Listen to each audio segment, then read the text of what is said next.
అమరావతిలో అధికారుల కోసం 4000 ఇళ్లు ఏడాదిలో పూర్తి చేసేలా చర్యలు తీసుకుంటున్నామని పురపాలక శాఖ మంత్రి పొంగూరు నారాయణ పేర్కొన్నారు. క్రీడా ఏపీ నూతన కార్యవర్గ ప్రమాణ స్వీకారోత్సవ కార్యక్రమానికి ఆయన ముఖ్య అతిథిగా హాజరయ్యారు. ఈ సందర్భంగా ఆయన మాట్లాడుతూ అధికారులంతా అక్కడే నివాసం ఉండేలా అన్ని వసతులు కల్పిస్తున్నామన్నారు. ఏడాదిన్నరలో అమరావతిలో ట్రంక్ రోడ్లు పూర్తయ్యేలా టార్గెట్ పెట్టుకున్నామన్నారు.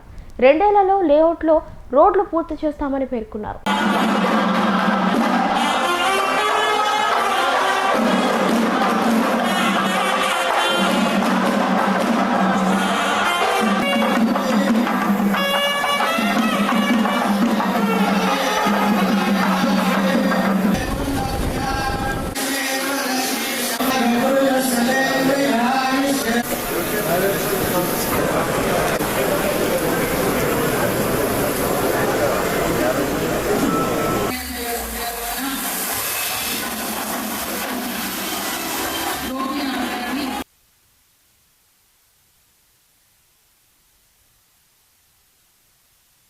గత 5 సంవత్సరాల్లో గత ప్రభుత్వం ఎలా ఉండింది,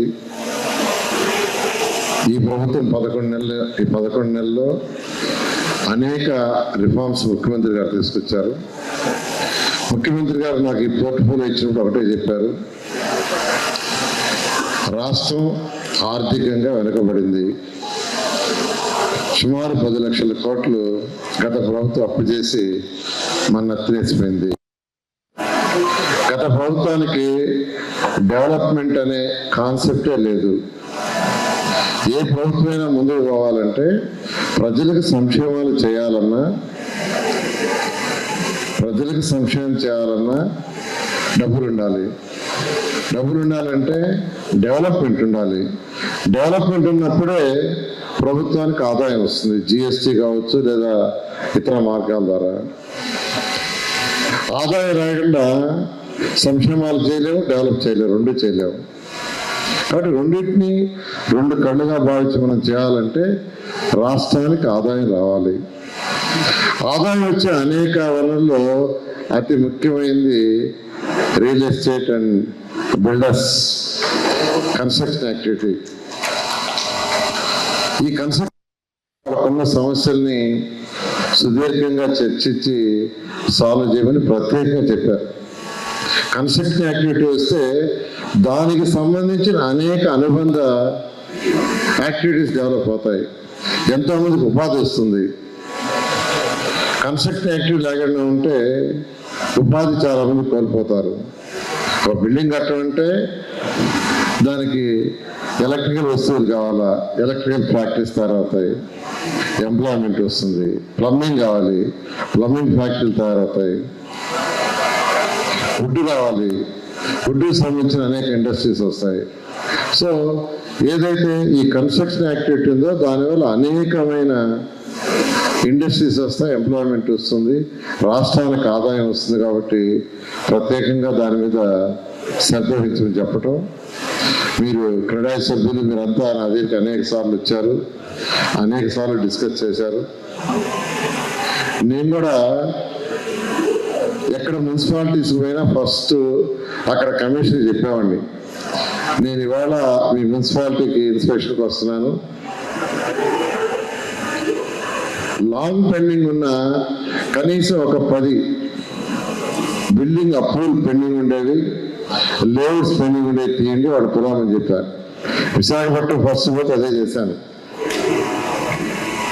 10 building approvals long pending, 1 year, 2 years, 3 years. అదే లేఅవుట్స్ పెండింగ్స్. మన మచిలీపట్నం పోతే కూడా అదే చేశారు, పాలకొల్లు పోయిన అదే చేశారు, కాకినాడ పోయిన అదే చేశారు, నెల్లూరు పోయిన అదే చేశారు. ఇంటర్నేషనల్ ఎయిర్పోర్ట్ ఉండాలి. మనకు ఉండేది ఫ్యూచర్లో సరిపోదు. కాబట్టి రాబోయే ఫ్యూచర్ దృష్టిలో పెడితే ఒక 5,000 ఎకరాలు ఖచ్చితంగా ఇంటర్నేషనల్ ఎయిర్పోర్ట్కి సమకూర్చమన్నారు. అంటే మొత్తం 10,000 ఎకరాలు కావాలి. ఈ 10,000 ఎకరాలు ల్యాండ్ అక్విజిషన్లో తీసుకుంటే సింపుల్ అయిపోద్ది. కలెక్టర్కి ఆదేశిస్తే వాళ్ళు కలెక్ట్ చేస్తారు. అయితే దానివల్ల రైతులు నష్టపోతారని ఎమ్మెల్యేలు యాక్చువల్గా ల్యాండ్ పుల్లింగ్లు తీసుకోమని చెప్పడం జరిగింది. ఆ రైతులు కూడా వచ్చి మనం కాంటాక్ట్ చేశారు. సరే, ఫైనల్గా ల్యాండ్ పుల్లింగ్, ల్యాండ్ అక్విజిషన్ అనేది ప్రజాప్రతినిధులకి అక్కడ ఉన్న వాళ్ళకి వదిలేసాం. అందుకని ఎమ్మెల్యేలు చెప్పాను, మీరే గ్రామ సభలు పెట్టి మీరు నిర్ణయించండి. ల్యాండ్ అక్విజిషన్ అయితే వెరీ సింపుల్, 10,000 ఎకరాలు కలెక్టర్ చేసేస్తారు. ల్యాండ్ పుల్లింగ్ అయితే తీసుకున్న ల్యాండ్లో మనకి మిగిలేదు 20%. ఇప్పుడు అమరావతి క్యాపిటల్ సిటీలో ఈరోజు 20% మిగిలింది.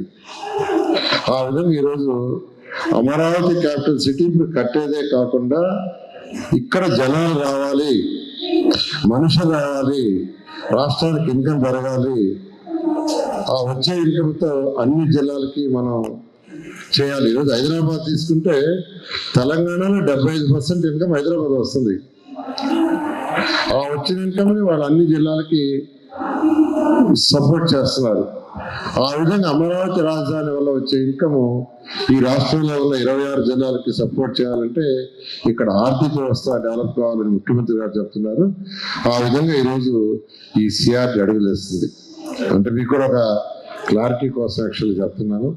ఏదేమైనప్పటికీ ఒకటి, మీకు ఏ సమస్య ఉన్నా ఎప్పుడున్నా మీరు రండి.